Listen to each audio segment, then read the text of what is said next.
So hi mga langgay, sa mapagpalang araw sa bawat isa. So for today's mini vlog ay meron akong i-share sa inyo na murang dessert at madali lang itong gawin. So ito na nga mga langga, ang ingredients lang na kakailanganin natin ay bibili lamang tayo ng buko. Depende sa inyo kung ilang buko ang bibilihin ninyo, mas madami mas maganda mga langga para marami din po yung makakatikim nito. So, ito nga mga langga yung ingredients na kailangan natin. Unang-una is buko. Pangalawa mga langga, kailangan natin ng isang can ng kondensada, sugar, at kailangan din natin ng biscuit na yung biscuit na hindi siya matamis mga langga.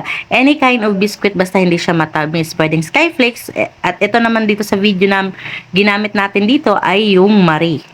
So sa paggawa nga natin ito mga langga ay kailangan mga langga lahat ng ingredients ilalagay natin sa isang lagayan. So una yung ating buko kailangan lang natin gupitin ng mga sizes na gusto natin. So dyan sa video natin ginupit-gupit natin yan ng maliliit tapos saka natin ilagay lahat ng ingredients, yung kanyang kondensada, yung kanyang biscuit at kung kulang pa yung tamis ay ilagay natin yung ating sugar. So, eto na nga mga langga, kailangan lang natin siyang paghaluin, ganyan. Tapos, pag nahalo na yan natin mga langga, ay ganyan na yung magiging itsura natin. Tapos, kung gusto natin malamig, ilagay muna natin siya sa ref. Or pwede kung wala tayong ref, pwede tayo bumili ng yelo. So, eto na nga mga langga yung ating nagawa na lamaw. So, sa Bisaya mga langga, ang tawag dito lamaw. So, gawin nyo na ito mga langga. For sure, magugustuhan ito ng mga kasama nyo sa bahay, lalo ng mga bata. God bless you all!